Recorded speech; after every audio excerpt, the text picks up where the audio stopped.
what if there would be a way to meditate that actually changes our brain? A way to meditate that is not only easy and effective, but also that we are seeing results within a very short amount of time. That is the promise of the meditation technique that my next guest, Dawson Church, is promising. Hello, Dawson. So nice to have you here on Empowerment Solutions. Thank you so much for taking the time. Friedemann, it's always a joy and a privilege to connect with you. Well, we had a wonderful time just a few weeks ago on your podcast. So now I'm really excited to have you on mine. And I want to talk about your new book, Bliss Brain, which is a fabulous, wonderful book. I really thoroughly enjoyed it. And I certainly recommend it to everyone out there to read it, especially for those that really want to up-level their consciousness. But I have to ask you a little bit about yourself, because obviously you have been not meditating since your early childhood. So how did you become a meditator, and how do you get interested in the first place? Desperation, Friedemann. Desperation. I was a very unhappy child. My family had a lot of turmoil. And so by the time I was like 12, 13 years old, I was thinking about suicide a lot.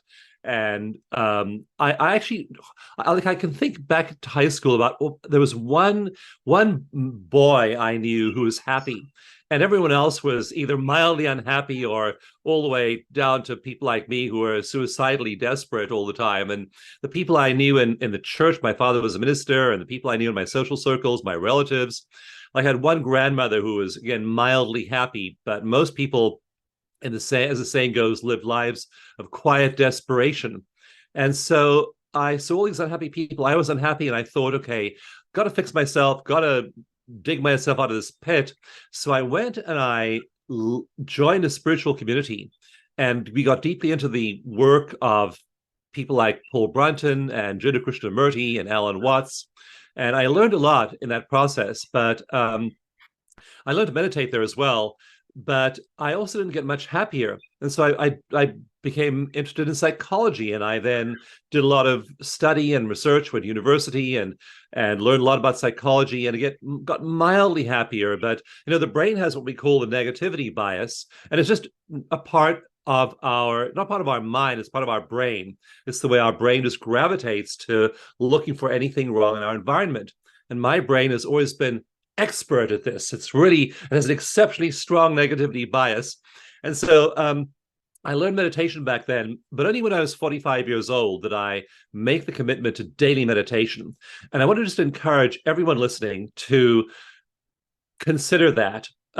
Usually when I do a conference, a live conference, like if there are a bunch of people in the audience, I'll ask everybody to raise their hands and meditate every day. And when I've given a presentation, almost everyone does, because they understand how important it is. So that daily meditation is really critical. And when I began to do that at 45, and this is more than 20 years ago, I found everything began to change in my life. And so my money, my relationships, my connection with my children, everything began to change very, very quickly. I didn't feel very much when I was meditating every day. It's not as I felt like some sort of tectonic shift inside, but I noticed outside of myself, my life just began to get noticeably smoother and easier. And then that meditation practice deepened over the years. I then began to research meditation, find more effective ways of meditation. And finally, in Bliss Brain, I shine the lens of neuroscience on the research into meditation, into the MRI studies, especially some EEG studies, and look and see from the perspective of science what's really effective. And it turns out that most of the stuff that I was doing, the way I was taught, most of the stuff people have been doing for millennia is mildly effective, moderately effective. A lot of it's ineffective. And so there are certain things that our MRI studies show are highly effective. If you start to do certain things, your brain starts to change within 30 days. So we can actually put you in an MRI scanner and see brain volume change volume of different parts of your brain changing in only 30 days if you do science-based meditation. So that's why I've come full circle from being a moderate meditator in my teens to being a passionate advocate of meditation today. Now, I have to circle back to what you said at the beginning, because especially young men these days are, yeah, often very unhappy, and their suicide rate amongst those is incredibly high. It's shooting up every year. So I'm just wondering, when you look back, what do you think was the root of your unhappiness? I mean, we can always say, yes, the upbringing, the parents, whatever, but when you look deeper, what do you think was really going on with you? What happens in the brains of traumatized people is something that is can be thought of as the trauma loop. And normally, if you are not traumatized and if you grow up without too many threats and problems, you have negative stimuli in your environment. Something says something mean or nasty to you, or inconsiderate or injurious to you. And so your emotional brain is triggered. There's something called the thalamic gateway, the thalamus, that sends sensory information to your emotional processing centers, your memory centers in your brain. And normally those memory centers say, okay, I've heard this negative sound or these words. And then that learning center refers that information up to the top parts of the brain here, the center line of the brain, and the prefrontal cortex. And the prefrontal cortex says, that guy called me a jerk, and he's a jerk. So that's what the prefrontal cortex can tell you, and it'll tell the hippocampus and learning centers. So that guy is just projecting. It's not you, it's him. No need to get stressed. Traumatized people hear those same words, and it comes in through the thalamic gateway, it hits the hippocampus, and the hippocampus fails to refer it to the prefrontal cortex. And what then happens is it sends a signal, the hippocampus sends a signal to the amygdala, and that stress signal goes right into the body, and that person gets stressed, their cortisol rises, the HPA axis gets triggered, and suddenly they're having a stress response to that thing that was said to them. So that's the difference. And so traumatized people who are suffering, are just stuck in this trauma loop where their brains aren't referring the information up to the prefrontal cortex to evaluate whether it's really a problem or not. People who are happy, people who aren't traumatized, they laugh it off. They say that person said that mean, nasty, horrible thing. That just means they're having a bad day, or they're not a very nice human being. But to the traumatized person, they can't tell. And so I was stuck in that trauma loop. And a lot of people are stuck in that trauma loop when it comes to certain parts of their lives. And so extricating ourselves from that, no longer driving ourselves into fight or flight. Friedemann, I'm going to make the strongest possible statement here, which is that unless you can liberate yourself from those negative emotions and from that reactivity, you cannot be happy. You cannot have a decent life where you're the master of your fate. You're just stuck in this looping trauma. And until you learn to regulate emotion, I'm not saying suppress emotion or dissociate from emotion, by all means feel emotion. But if you are controlled by emotion, it's almost impossible to get anywhere with personal growth, with creativity, with professional success. Those negative emotions are going to sabotage your life. And so that's why when we look at Tibetan monks who are meditators, who've been doing this for 10, 20, 30,000 hours, we find that they are superb. Their prefrontal cortex just regulates their emotional centers. They feel emotion. They feel all the emotion. In fact, they feel certain emotions much more strongly than most people, and yet those emotions are regulated. So that's the key skill we have to learn. If we don't learn that, we suffer. Now, at that time, you probably saw yourself somehow as a victim of your circumstances, or you saw yourself as small and insignificant, or who knows what identity you have taken on at that time. And then you started meditating, and then your perspective on yourself gradually shifted.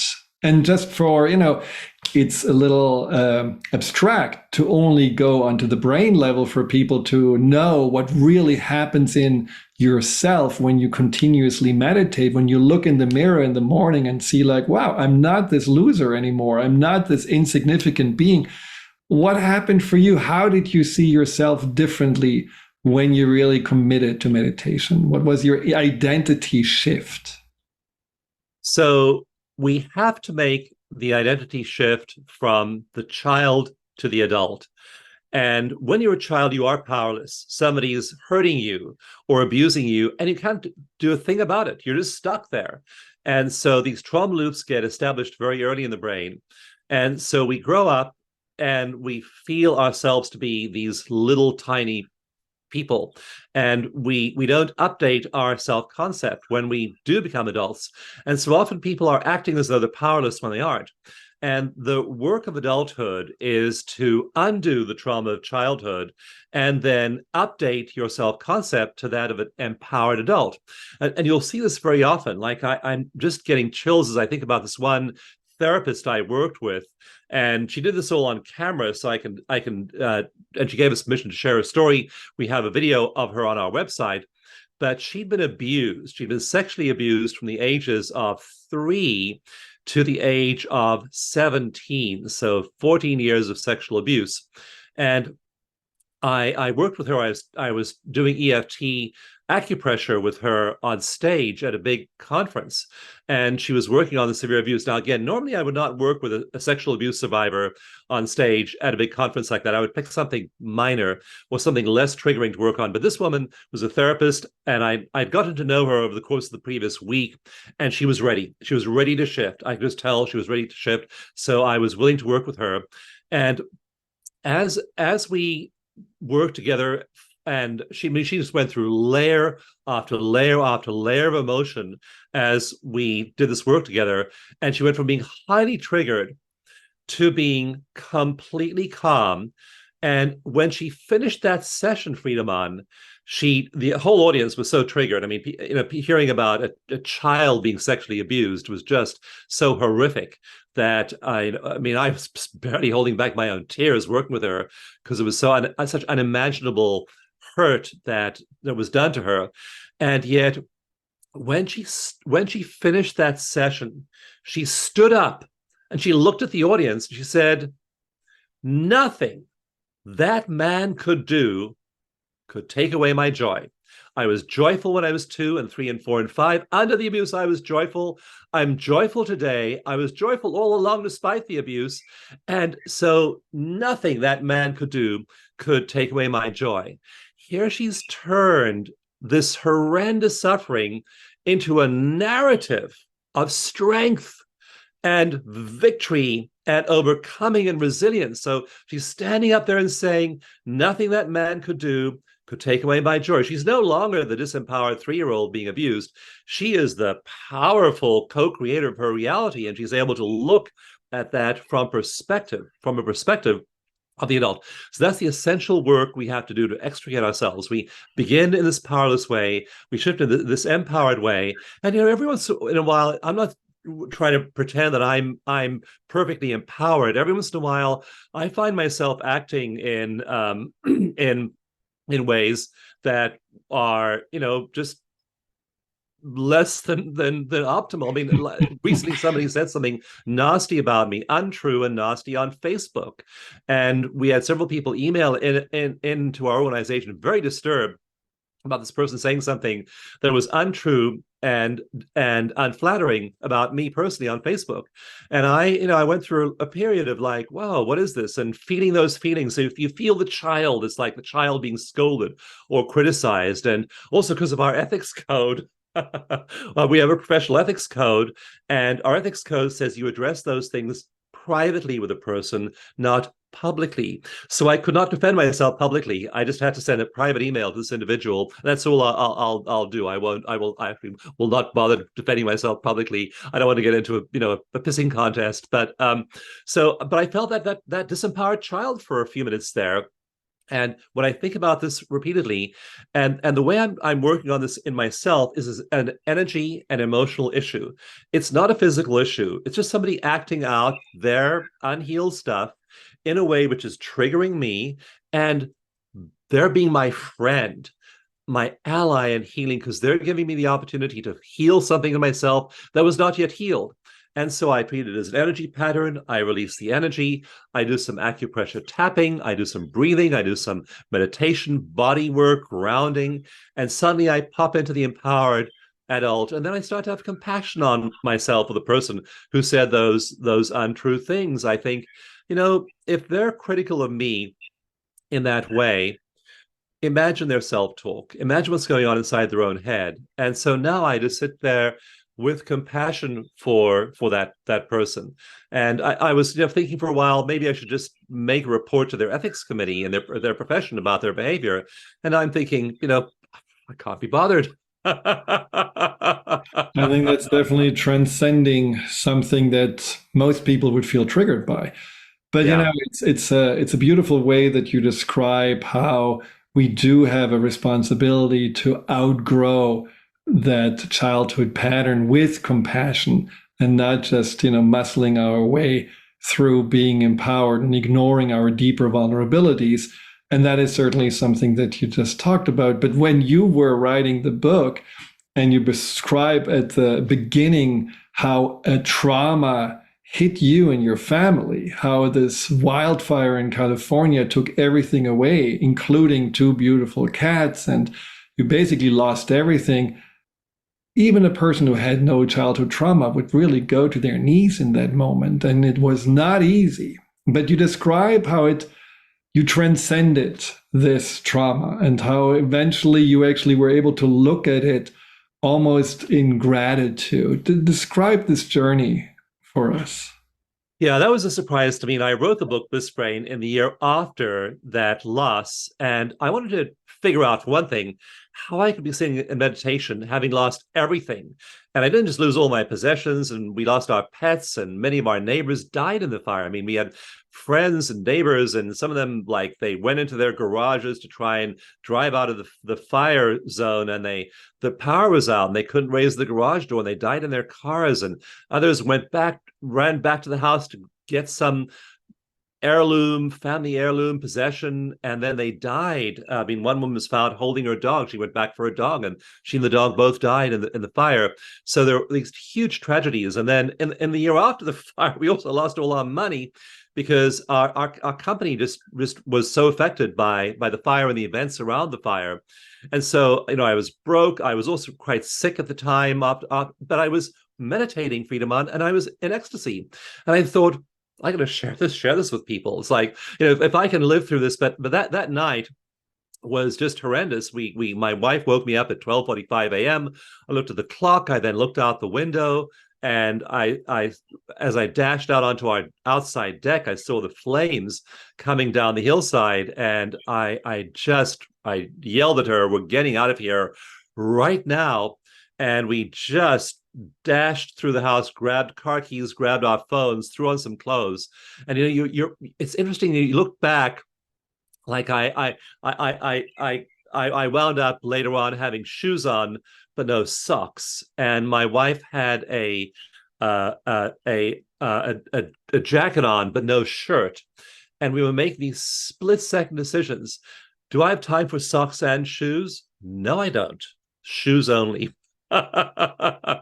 Shirt and jacket isn't time for both. Jacket only. I mean, you're making these decisions, and then we just barely got out as the trees were starting to blow up around us, and it was a horrendous scene. It was very loud too. There were all these gas tanks exploding from the cars in the neighborhood, and propane tanks exploding. It was just a hellish scene. And so we got out, and then we went to a hotel near the coast where we live in Northern California. And that night, the sun set, and it was just blood red. It was this weird color because of all the ash in the air. And we woke up the next morning feeling completely crazed. And then somebody had snuck in past the National Guard to look at our house and take pictures.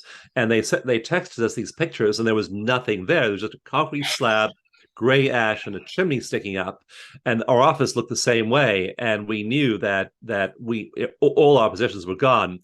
And as I sat up that morning in bed, and I was trying to just cope with this staggering loss we'd had in the previous couple of days, I suddenly realized that we were so out of balance. And I said to my wife, we need to meditate. It's like an emergency. We have to meditate right now. And as we sat there, Friedemann, in the hotel, upright in bed, closing our eyes, tuning into all it is, tuning into the reality of the universe, tuning into non-local mind, tuning into consciousness, we felt this immense peace just flooding us. And we literally felt our consciousness dropping back into our bodies. It was almost like you pick up a rock and drop it into a cup. It was like dropping into our bodies. And suddenly we were, oh, okay, I'm back again. And that was powerful. And we then began to talk about the loss, what to do, where to go next. We were still very bewildered. We were quite bewildered for the next couple of weeks. But we actually, at that point, a couple of days after the fire, we began to have perspective on things and even make jokes about stuff we'd lost. Like I texted our manager. The manager's our business, and of course the office building had burned down. Nothing there. And I texted her and said, Heather, we've had a company objective for the last 5 years to move to cloud storage, everything in the cloud. Our goal has been to have a paperless office. And guess what? There is not a single paper left in the office. We met that objective. So we were texting each other a couple days off the fire. Funny things, stuff we'd lost that we hated in the house. Stuff it was in storage. We wished we could get rid of, and now the fire had gotten rid of the stuff for us. So it wasn't like we just recovered in 24 or 48 hours. But we began to have perspective. We began to move into that adult perspective, and then that gave us resources for the next 2 years. Were very difficult in many ways, but we had resources. We felt resilient. And then in meditation, I closed my eyes, and for a few years that now since before then as well, I'd been getting to these states of transcendence, reading about these Tibetan monks who get there, copying them, mimicking those states, experiencing those states, and then realizing that your house can burn down, you can lose all your money, you can lose all your possessions, you can lose your health, and still be absolutely vibrantly happy. And so I wrote the book in part to tell people it's possible, and that these are the mechanics of it. And the rest of the book after chapter 1 is all about how your brain gets this way, what the neurochemistry of this is like, and how you can do this. And if people can lose everything and still be there, it's possible for anyone else to do that too. Yeah, it was remarkable. Also, how in the end there was gratitude for all the lightness with what you have been traveling now, and you found certainly a new home, and even your pet turtle got found in ash. That was quite remarkable. Now, I want to just ask you if you can share, because one of the core meditation you are talking about in the book is this eco meditation, these steps, the 7 steps. Can you just briefly share how these steps work? I highly recommend people to get the book, because the fun thing about the book is also that there is a extension online where you can have a guided meditation with Dawson, with music, without music. There is a script to it, and every chapter has an additional way to deepen your experience. So it's definitely something that is not just about reading, but also living those meditations. So tell us about these 7 steps. Yeah, at the end of each chapter of the book, I have deepening practices and also extended play resources. So there are links over there where you can go and download meditations, you can download other resources and explore further in non-book audio and video formats. And so eco meditation got going in the late part of the first part of the 2000s. And I was looking for a way of making meditation easier. When I had learned it in the ashram as a teenager, the meditation master said, just close your eyes and still your mind. And those instructions weren't much help to me because I couldn't still my mind. No one can still their mind. Or follow your breath, or imagine thoughts drifting in, thoughts drifting out. Well, thoughts drift in, all right, but having them drift out is another matter entirely. So I never found meditation easy, and very few people do when they start. And I'd also been playing around at that point for a decade with heart math and with EFT tapping, energy medicine, biofeedback, neurofeedback. And so I knew there were all these wonderful techniques. And it occurred to me that you could stack them all on top of the other. Why not first begin with some EFT acupressure tapping, stimulate acupressure points? Why not use some techniques from neurofeedback and NLP? Why not use some self-hypnosis? Go into heart coherence. Also, Roland McCraty, who's the chief scientist at HeartMath, said to me, Dawson, when people meditate, they drop out of heart coherence. And I thought, they go out of heart coherence when they meditate? I don't believe that. So I hooked up some meditators, and sure enough, they began meditating and they just fell out of heart coherence. So I thought, let's develop a method that keeps people in heart coherence. So I just stacked these techniques up, and eco meditation, every single one begins the same way, with stacking these techniques one on top of the other.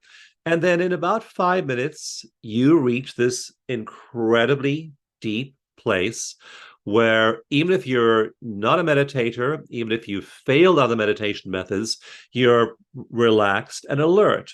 And from that point on, you can then have a great experience. So it's a very, very simple technique, but it's using evidence-based techniques. So the neurofeedback technique is evidence-based. EFT has hundreds of studies.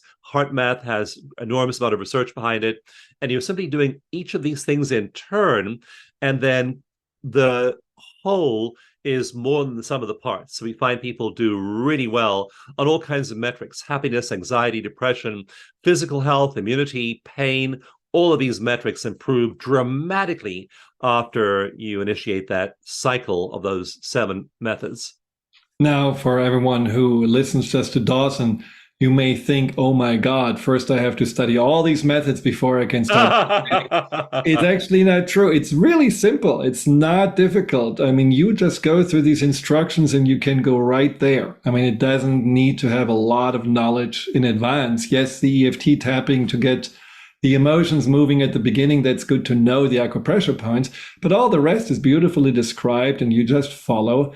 Now, here's one caveat though. At some point you say the key is to surrender to the universal consciousness. And I know that there are people out there that have big question marks in their foreheads, or say, what are you talking about, universal consciousness? I don't believe any of this stuff. Can you still reach this place even when you're a non-believer? Absolutely. You don't have to believe in anything. And research shows that people who are atheists and agnostics, if they just do these simple steps, are able to reach these transcendent states. If people are religiously inclined, they may say, I'm reaching these transcendent states. That's God, an experience of God. If they're not religiously inclined, they just say, I'm reaching an elevated place in consciousness where I feel really, really good. We developed a new scale with Andrew Newberg, who wrote the book, How Enlightenment Changes Your Brain. And it's based on 5 characteristics of people who have these experiences. And Andrew has a database of about 2,000 people who have had these experiences. And again, many of them are not religious or not spiritual at all. And they often had them without any preparation or training. But there are 5 characteristics of people who do that. And we're measuring we've now turned those 5 characteristics into a scale called the Transcendent Experiences Scale. And we're using it in research now. And we're finding that people are able to move into that space regardless of belief. So you'll feel what you'll feel if you don't have any strong belief in a deity or something beyond yourself. You'll feel a sense of lightness. You'll feel your body, your mind, your thoughts, your emotions becoming noticeably lighter. Also, when people have had that experience one time, Andrew Newberg says, their brain changes and it never goes back. So one experience like that, one transcendent experience, has enough of an impact on the brain to where the brain never reverts to its old normal. So you have this experience, like the great sage Ramana Maharshi. I've been reading. Ramana Maharshi was a saint, a fully enlightened master in India in the 1890s and early 1900s. And he was asked many questions by many people, and I've read all of the writings that come down from Ramana Maharshi, and he just says, experience it. Don't debate it. Don't try and figure out why. Don't even bother reading the scriptures. Just go have the mystical experience, and it complete in and of itself. So regardless of your beliefs, regardless of whether you believe in regardless of whether you believe in a hereafter or non-local reality, then you just go have the experience. You then have that experience as something you've felt and is real for you. When people come back, one of the 5 characteristics that Andrew Newberg has identified is that state feels more real than material reality. You're sitting there, you're perceiving reality, then looking around you at the couch and the window and the plant, and those things seem like they're just mirages. They're just shimmering illusions. They're not reality. People who've been to transcendent states know in their bones that's reality, and that everything we think of as being material reality is simply reflection and springs from consciousness. So it doesn't require belief to have the experience. Yeah, I mean, there is selflessness, timelessness, effortlessness, richness. I mean, there are beautiful states that I think, yeah, that we want to achieve. And it's certainly nice to experience them. And I love what you just said about, just experience it rather than trying to explain it. And one of the things about meditation, though, is that we are experiencing these states. And then we get off the pillow, and then we are our good old self. And then we will go right back into road raging or complaining. And I think you describe in Bliss Brain that there is an opportunity to actually live it, live this state of, let's say, ecstasy or this state of higher consciousness, and not just having it separate from your life. So how does living in Bliss Brain look like?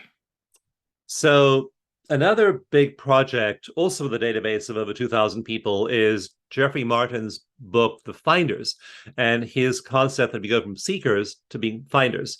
And then when you're a finder, certain things happen, one of which is an overall sense of well-being. And so people shift out of low-level anxiety, always waiting for the other shoe to drop, the next bad thing to happen, and they have a fundamental shift in their sense of the world and their sense of themselves, and Jeffrey calls it fundamental well-being.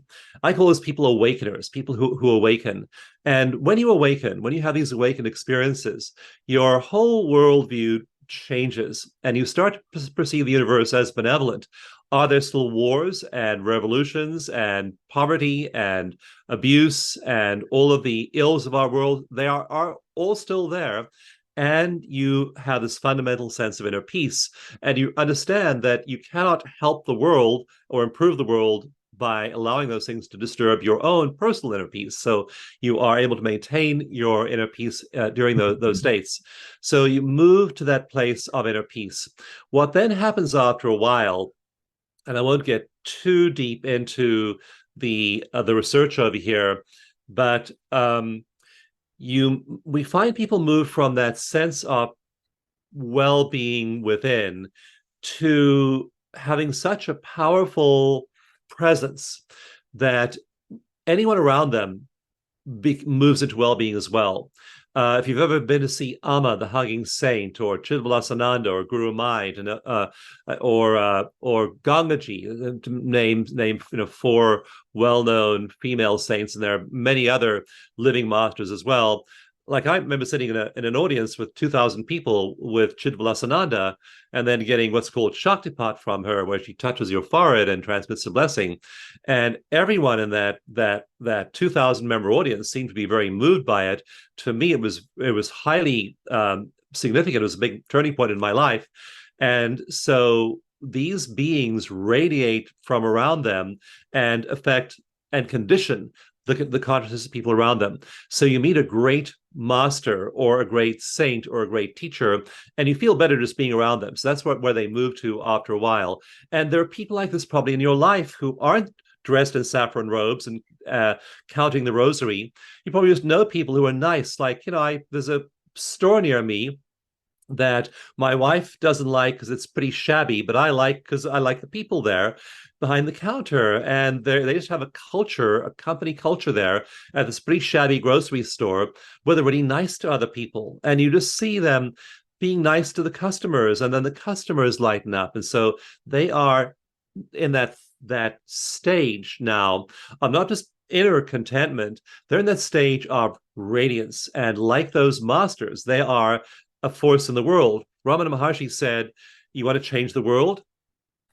It starts here. Change yourself. And then you are this radiant presence around you, and the people around you change. There are people in your life who, when you meet them and spend time with them, you just feel better, and you don't know why. It's because they're emanating these states. So consciousness, after a while, initially, it's really nice to live in a brain that's full of harmony and compassion and awe and gratitude and all the other words on this poster that I had made by an artist friend of mine behind me.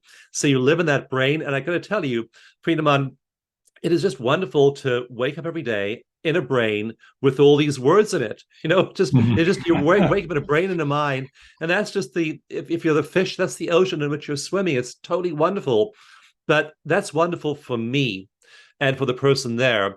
It isn't going to necessarily help other people. So what I focus on doing then is work that is going to extend that beyond myself. So podcasts and blogs and books and various ways of extending the influence to other people. And even when they hurt you or harm you, you still are in that space, and then you extend that to everyone around you as well. You also there's a large group of people now, for example, who are doing daily sitting 24 hours around the clock, and they are bringing to mind in consciousness global hotspots where there are wars and conflicts, and they are meditating and extending that radiance, that sense of well-being, that sense of peace to those hotspots. And there's really interesting research showing that actually changes the outcome of global geopolitical events.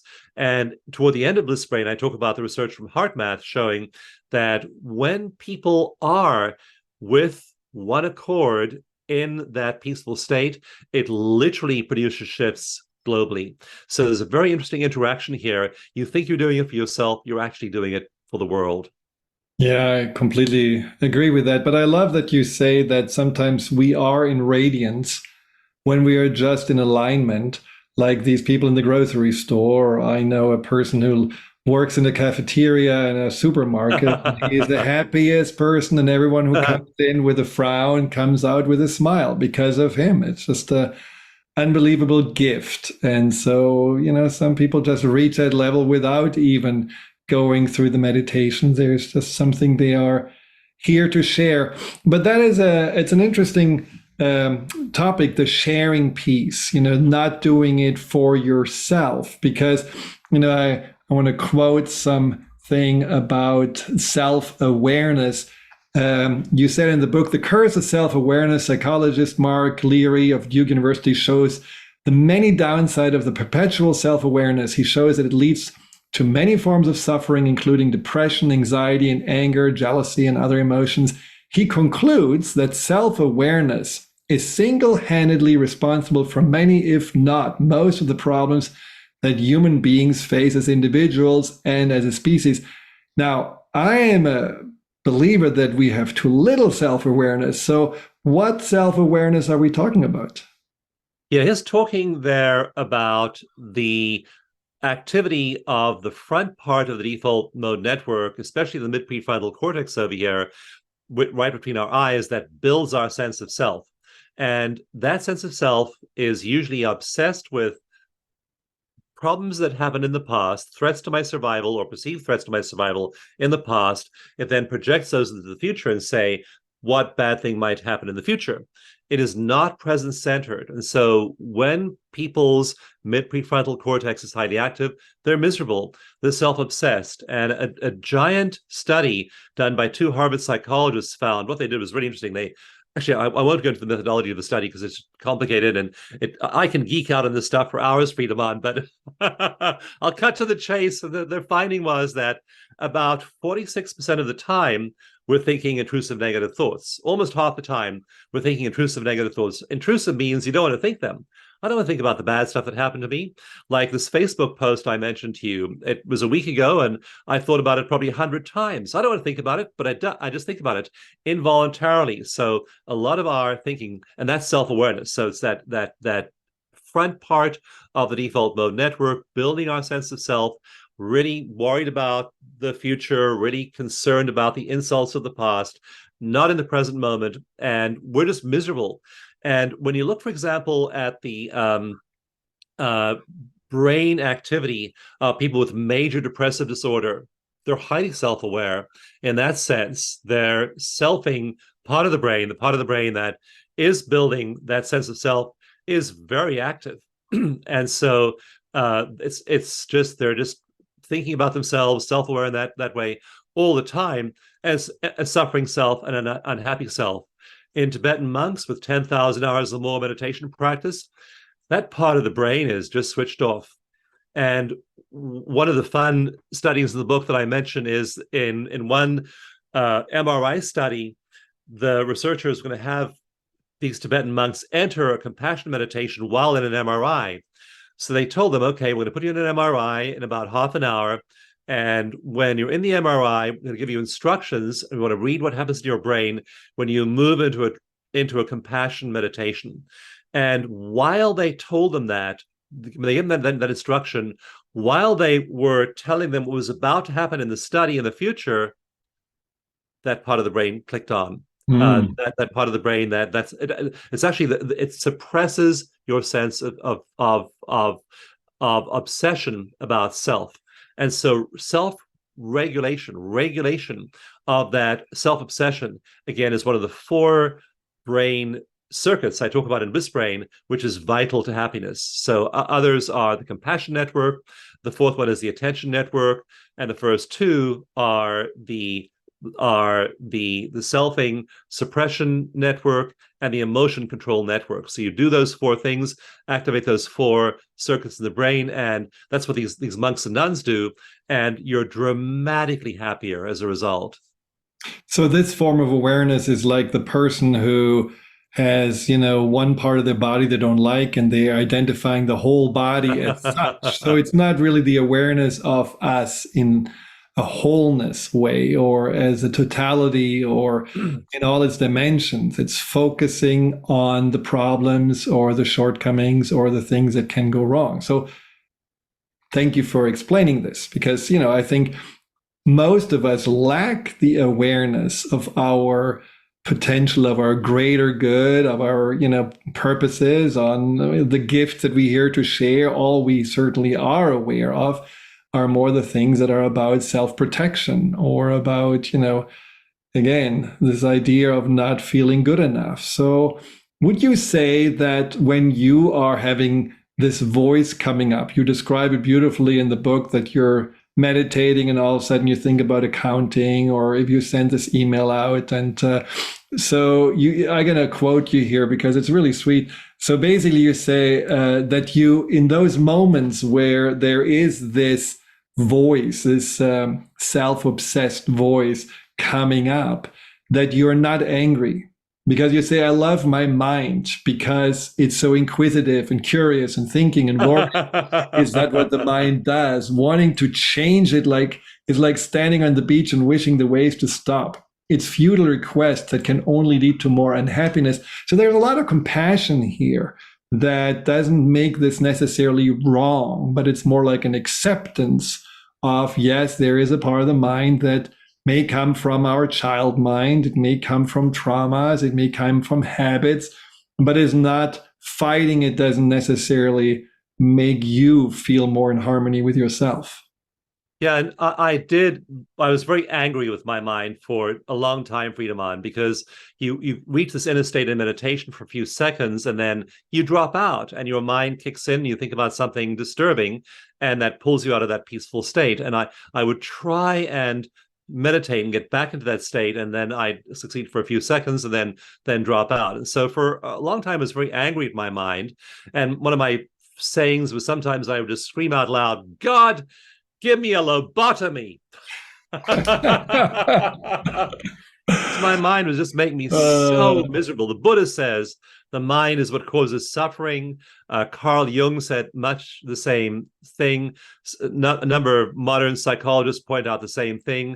We're just thinking, and that thinking is usually making us miserable. And I was so angry at my mind and so frustrated, trying to control it for so many years and failing. And now I just say that's what the mind does. And so eco meditation, for example, does not require you or even recommend you try and control your mind.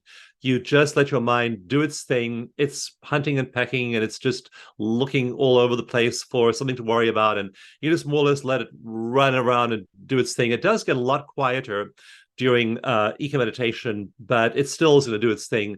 And then when you get angry at it, of course, then you're just contributing to your lack of inner peace. So you just let it go play and then keep returning yourself to the breath and to the present moment. And after a while, you just feel such peace.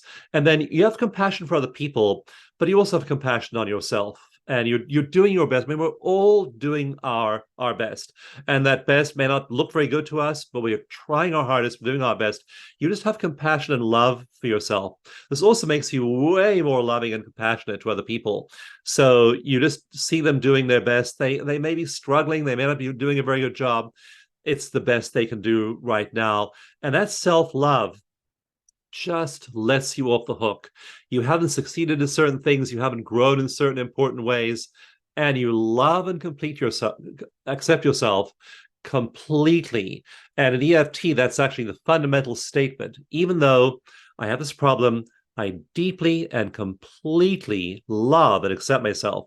And that love and self-acceptance breaks the energetic struggle in the mind between the part of the mind that's saying you should improve and the part of the mind is saying, yeah, I'm going to stay the way I am. And that's the struggle that many of us are stuck in. You need to improve, you need to quit smoking, you need to lose weight, you need to make more money, you need to be a better parent, blah, blah, blah, blah, blah, blah, blah, blah, blah, blah, blah, blah, blah, blah, blah, blah, blah. It's always chattering at you, and it's driving you crazy. So if you just learn to breathe, accept yourself the way you are, you eliminate that struggle, that energy clash going on, and suddenly your life becomes way easier. You accept yourself the way you are.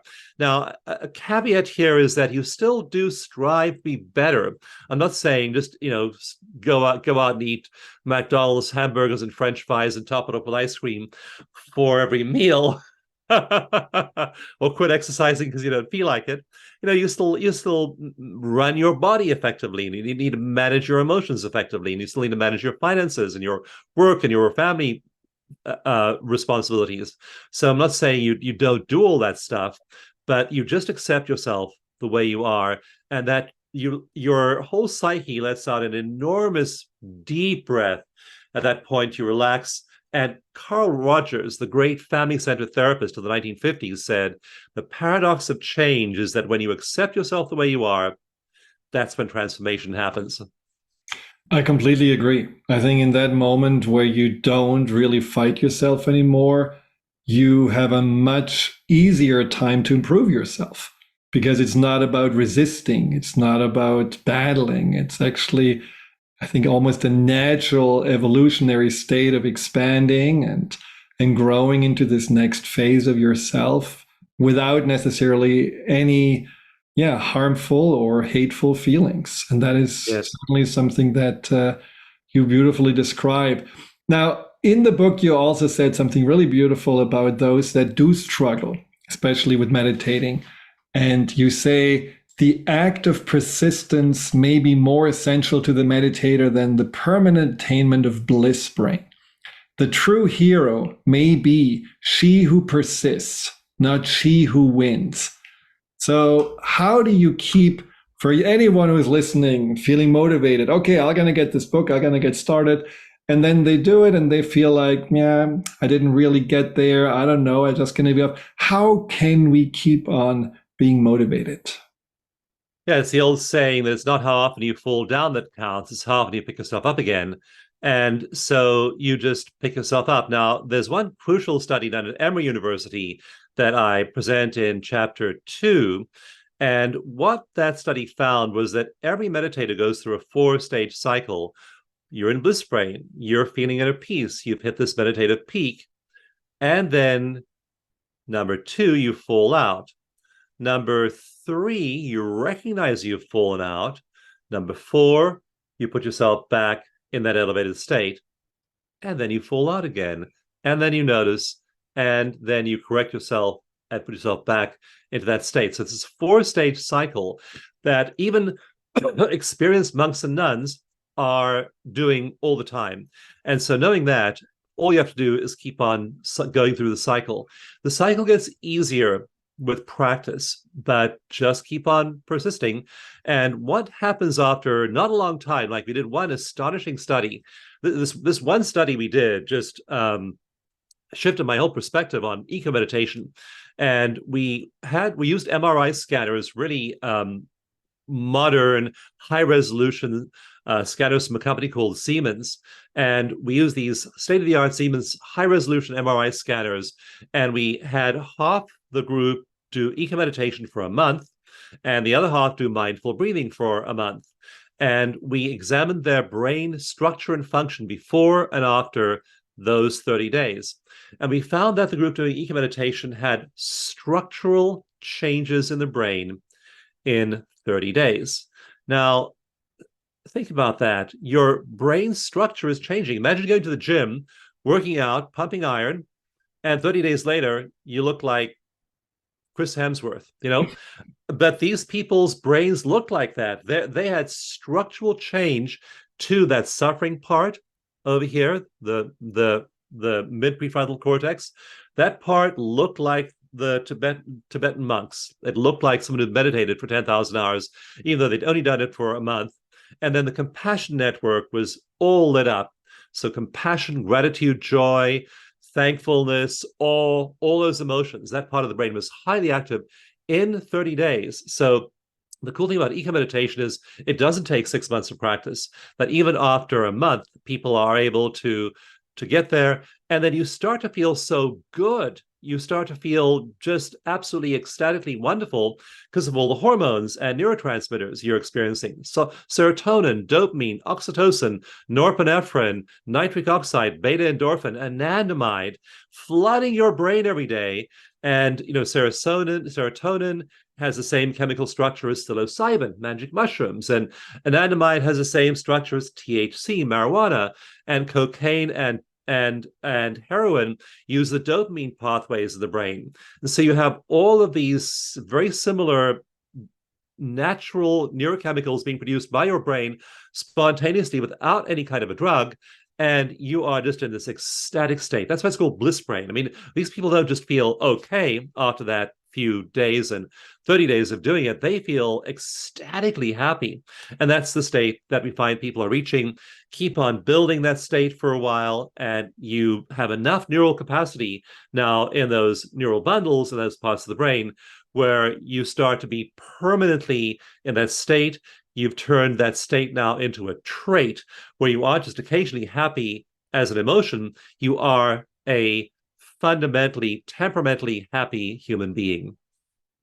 And have these people ever been asked about how they act in the world differently?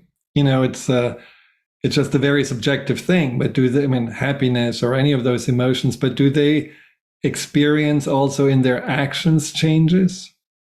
Yeah, Or we found a couple of we've Mhm. done interviews with people going through these programs where they're doing eco meditation, and there are a few interesting things. One of the striking ones, we have one class called the short path to oneness. And this is a really demanding class. I mean, it's not like doing eco meditation for a month. You're signing up for a 9-month mentored course with a therapist and a mentor and groups and a half-hour practice every morning. And you're doing the work of that great sage Ramana Maharshi, and you're doing it for 9 months. So this is a serious commitment to do the short path to oneness. And so we interview people on the short path to oneness. And one of the persistent responses is relationships. Their marriages tend to get better. Some of them have been in long-term relationships that aren't very satisfying, and their relationships just improve. And their spouse obviously isn't in the class, isn't trying to change usually, often maybe resistant to change, but the dynamics change as the person in the class becomes more compassionate. So there's usually an enormous improvement in relationships. I was just watching, we just videotaped a group of people in the short path to oneness recently. And another interesting thing was physical health. One woman had a large tumor, and within a few weeks, she went back for a scan and the tumor was gone after she'd been entering these elevated states. It definitely changes your body chemistry. In one study, we found your cortisol drops dramatically when you start to do eco meditation, and your immunoglobulins, your immune markers, go up dramatically as well. So we know there are biochemical changes, but people are reporting these substantial shifts in their level of health. So relationships and health, those things will change. That's why I began by saying, you may feel different, and where you'll see the difference usually quickest is around you, in your relationships and your wellness. People's skin often clears up. They certainly energy levels. I mean, I can't believe it. Like now, as I'm approaching 70 years old, I feel far more energetic than I felt at 35 years old when I was half this age. I just have so much energy. Some days I'm just walking around, pacing around, just full of, just the life energy flowing through you is so extraordinary. You laugh a lot. My wife and I, sometimes we get in bed and go to sleep at night, and we just hold each other there. And this is after, many years of marriage. We're holding each other as we go to sleep. And then she starts chuckling and I start giggling and we start laughing. We just lie there laughing for a while because we feel so good. And you get to feel good in your body. You feel energy in your body and you feel vibrantly healthy. I guess not that it's like you never get COVID or never get the flu or never get sick or never have an injury. You still have to be smart about the way you live your life. But you just dramatically up-level your life. It begins with the meditation. It's in a state. That state becomes a trait, and then it starts to affect every domain of your life. Epidemiological studies show that people who are positive and optimistic with goodwill and compassion live a lot longer. 10 years plus longer lifespan and health span than people who are pessimistic, negative, and prone to being stuck in stress. So yeah, powerful external shifts. Wow. I mean, anyone who is not convinced yet to start meditating hasn't listened. So Dawson, how can they find you, the book, and your organization and everything? That's my job, Friedemann, to convince people. You're doing very good. Doing a great job. Science is what convinces me. That's why I'm so in love with science, because we take stuff into experiments and this works, this doesn't, and then you have the facts. So that's why science is such a good guide to all of this. Yeah. So to download Eco Meditation, it's free at DawsonGift.com. Just my name, DAWSON gift, GIFT.com. You can download a free eco meditation track, and it's one that has to do with immunity, because again, we found that people's levels of immunoglobulins rise after eco meditation for a few days. So download the immunity track there, and there's also access to other eco meditation tracks at DawsonGift.com, and there's the free EFT tapping mini manual at DawsonGift.com, and then there are links. So certified practitioners, highly trained people who know the stuff, do the stuff, and can help you.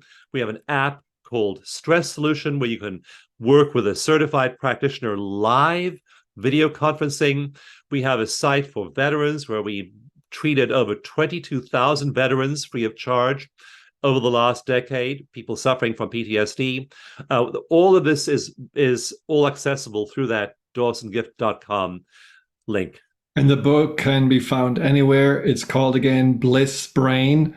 And you have several other books that you should also look on Amazon and wherever to find them, because they're all very fascinating and research backed, and just always also written in your fun spirit.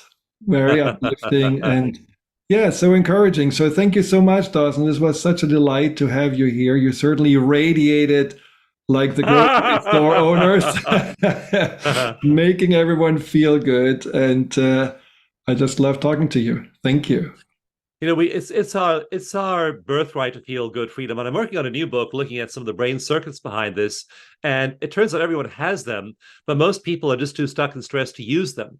And so when you do these things, you're triggering these brain circuits, and then you use them, and you just find yourself becoming happier. So it's literally hardwired into the structure of every human brain. We may as well use it and have a life that's full of love and laughter. So thanks for having me share. I so enjoyed this. Thank you. Hi, Dr. Friedemann here. Thank you for tuning into my YouTube channel. If you're interested in learning more about fear and anxiety, here you'll find guided meditations, webinars, and interviews with some of the most renowned experts in the field of empowerment. Delve into the over 230 videos and more to come every week.